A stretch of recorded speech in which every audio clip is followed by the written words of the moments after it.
idea that I am really enamored with right now is the concept of the malevolent hand. This guy had this theory of the benevolent hand, and the benevolent hand was the idea that once you commit to a course of action and it's official, and maybe it's even got funding and budget behind it, essentially all projects are more difficult than we perceive them to be, and creativity kicks in once we've committed to it, which actually reminds me of a Grant Cardone idea. It basically says you have to commit to the thing, and then you just have to put everything you have towards it. And I think the idea of the benevolent hand, that this unseen force of creativity is going to come in, probably has examples in something like the Wright brothers. At the time the Wright brothers were working on a plane, so was the US government, and the Wright brothers succeeded and US government failed, despite the Wright brothers, I believe, having no experience and the US government having the most skilled set of engineers and experts that they could find. That's what I believe to be an example of the benevolent hand. These two other guys came along later, and they put this idea through testing. And what they discovered in their research was that they believed that the benevolent hand was only at play in about 13% of all projects. And I didn't read the study, so I don't know how they're defining a project or whatever, or what their methodology was, but they basically came away with the idea that this benevolent hand idea was actually really rare. And what they discovered instead was the malevolent hand. And they said the malevolent hand is present in 78% of projects. And I am really fascinated by this malevolent hand idea. The malevolent hand is the unseen force or forces that screw projects up. And it's something that so rarely gets talked about. Some good examples of the malevolent hand. I had an old boss. I was first starting out, and this dude made me really jaded because it was my first time dealing with politics and stuff like that, and I would watch this guy, and he just seemed like he sabotaged everything that he was on. And I think he sort of did the George Costanza thing. If you remember, there's an episode of Seinfeld where George realizes that if he sighs all the time, people will think he's working hard. And George Costanza is actually a perfect example of the malevolent hand. He is screwing things up at every turn. He screws things up for himself, and he screws things up for everybody around him. And in that episode, he's constantly going, and everyone thinks he's working hard. That's what this dude that I worked for would do.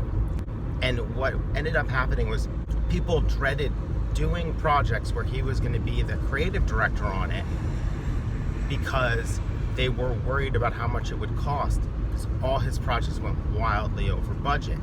And that's a really good example of one type of malevolent hand, and that is perfectionism. Because this guy was a perfectionist.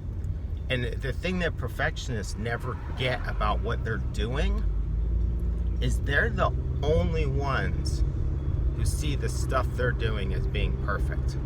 Everybody else looks at it as screwing around. The perfectionist has this ideal of excellence and a very personal opinion on what that excellence is. And because they have this ideal of excellence and not, say, effectiveness, they undermine projects in pursuit of perfection. And that's what this guy did. And he did it while being dressed very well, being super intense, committing to too many meetings, and sighing a lot. That package makes it seem like maybe we should all be as concerned with this perfection idea as he was. So So I worked for this other guy.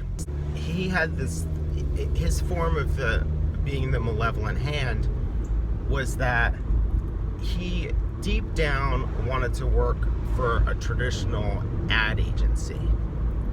So if he weaseled his way onto a project that had nothing to do with him, which he could do because he was essentially like the executive creative director, he'd get on that project, and then in his quest to turn it into the kinds of projects that he wanted to be recognized for, he'd undermine the project. So you could get a simple ask that could be fun if you accepted it for what it was. He'd get these simple asks, and then he would over-complexify them. And what would end up happening is the entire team starts to fall apart because this very important person is telling them that the project's different than what it is, and you have a room full of smart adults. They know that that's not the case. But then, of course, that kind of narcissistic gaslighting makes them think, well, like, maybe I'm not understanding. Like, maybe this is over-delivering, and this is how we secure a long-term client. But really what it is it's like, it's a way to just annoy the client. They might say thank you, but then what they would always inevitably do is go, oh, but what we need is this. It's like if I go to a restaurant and order a burger, and then they go, listen, we know that you want a burger, but we want you to have the freshest possible burger. So while you've been sitting here waiting for that burger, what we decided to do was we brought a cow to your house, and there's a butcher there waiting for you. This ridiculous overkill of a simple problem. That is a really common form of the malevolent hand. And what's interesting about both of those is the degree to which fear plays into it, at least for certain people. The fear of, or the shame of not being what you want to be, so therefore you sabotage projects in your quest to make them excellent.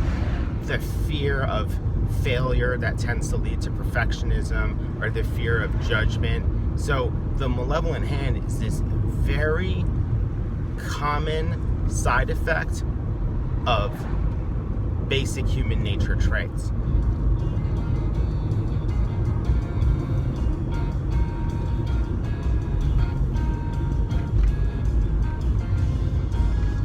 So there's two challenges when dealing with this idea of the malevolent hand. The first one is to look at your own behaviors and see, when are you screwing your own stuff up? And maybe, when are you screwing stuff up for other people? Yeah, if you work in an in-house environment, are you contributing to blown deadlines, to print or deployment mistakes, to interpersonal problems? But where are you messing up your own projects? And the easy way to tell if you're messing up your own projects is you look at symptoms. So a really simple one is a typo. A typo is a small symptom of something in your process that is off, that allows small mistakes to slip through. Now, most people would not really upend the process to start catching typos, but typos are a really easy way to lose time on a project, right? If you get a proof back from a printer and there is a typo on it that's worth fixing, now your project is set back probably 24 hours. And depending on how important that deadline was, that matters. Now, if you're having a typo once a month, that's 12 lost days on projects because of an S or because of a misspelled name or something like that. So that's a symptom. And that's a really great example of like this malevolent hand, because it's very small, it's nearly invisible, but it can be fixed. And the way that you would fix it, you would institute a proofing process or a file preparation protocol that is designed to stamp out those kinds of mistakes. You're making fairly small, innocent mistakes that are status quo. They're considered acceptable for the work that you're doing or the medium or the discipline. So if I were to look at my own work experience, some of those symptoms that I would find would include the aforementioned typos. It would include print quality mistakes. It would include miscommunications with printers. It would include blown deadlines, unexpected budget adjustments, rush fees on projects, having to redo work.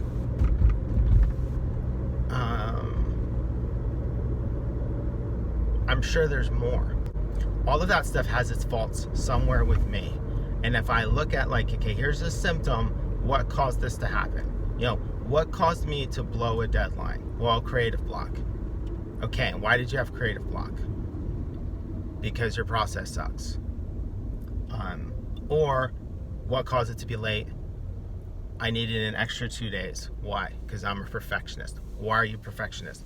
Because I am insecure and because I needed to spend 2 more days in it to feel invested in the process, but that screwed up the project.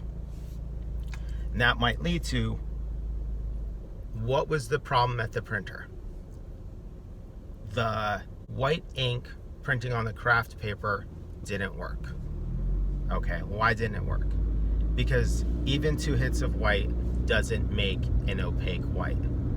You go, okay, how could you have caught that? I could have had a drawdown done. Why didn't you have a drawdown done? 1, laziness, because I assumed, based on what I'd been told, that you could hit 2 hits of white on an offset job and it would make an opaque white. So I didn't question my assumptions. And then the other reason is I was probably late with the project and didn't feel like there was time, and I knew that it would add an extra day or 2 to get that drawdown done because I'm a little tiny fish in a big pond, and I didn't want to risk being late for the client. So I was afraid of the client and I was too trusting. Those are problems that lie with me, not with the client. I really think that you can break down most things like that. Now you can come to the second type of malevolent hand. The second type of malevolent hand is the outside force, an actual other person. And you know what's funny is there's this idea in Scientology, which is that if something's not working, you're supposed to look for the person who's holding it up, which in general is not the healthiest idea. But first you should look at, what role did I play in screwing this up?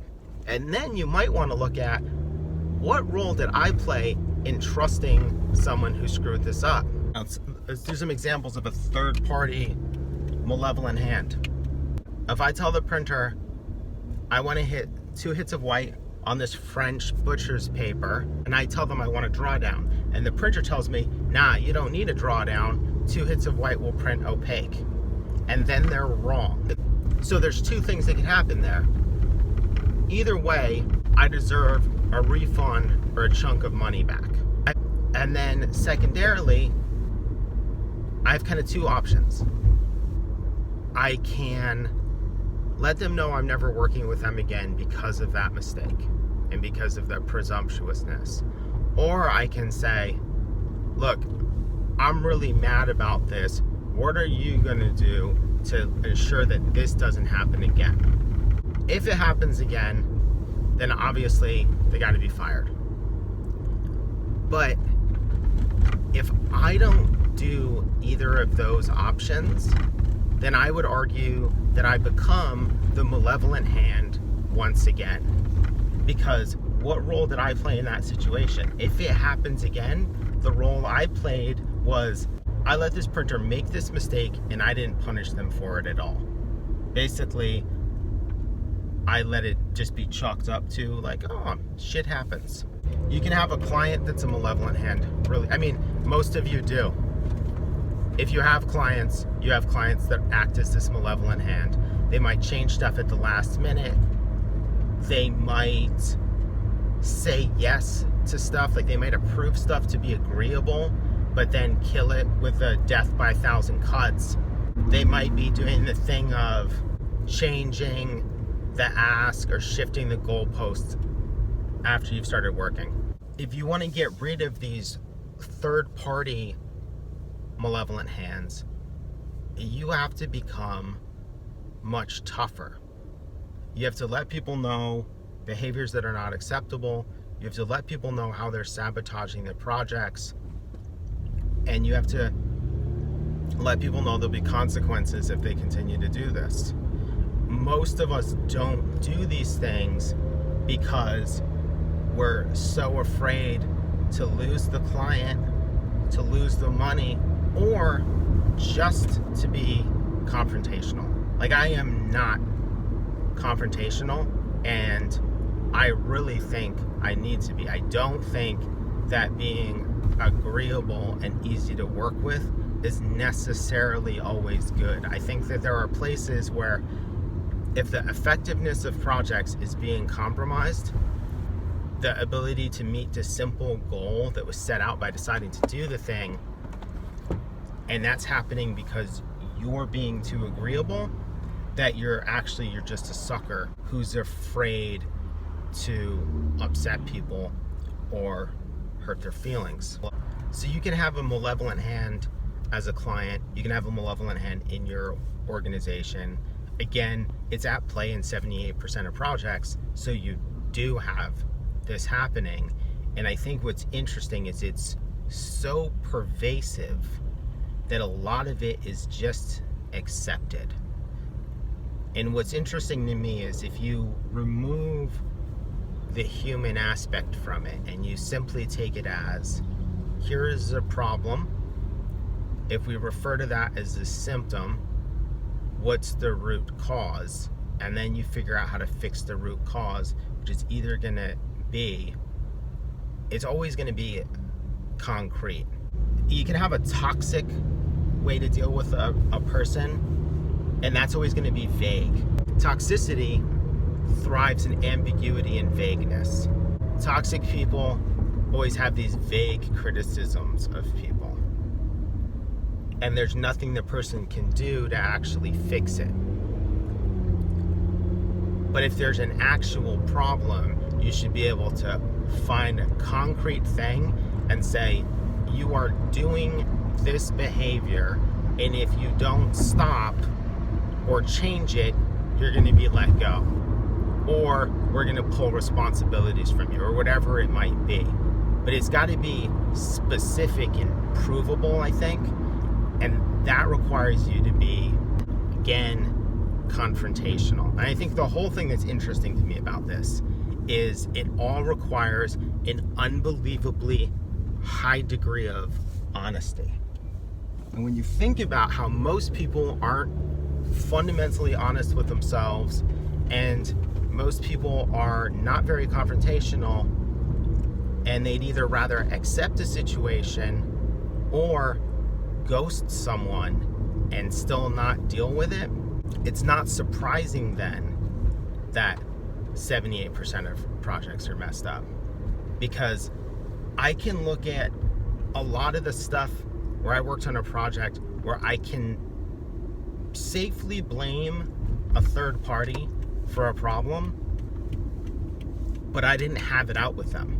Like, I didn't have a fight with them, and I should have. I didn't express how unbelievably pissed off I was because I didn't want to mess the relationship up going forward, but all I was doing was avoiding the confrontation and actually allowing whatever behavior caused the situation to continue on unabated through a counter behavior of my own. So that's the idea of the malevolent hand. And it's essentially, it's everything that messes up your projects that you can't blame on an actual force of nature. And depending on how delusional you are, it even includes those things. If every project you do, you ask everyone involved for what's the drop dead date that I can get you this, and then whatever, there's a car accident or a hurricane or a sick kid, that is your fault, because you're not in a position to actually deal with your projects, because you're putting them all off till the very last second, so then anything becomes another issue to deal with.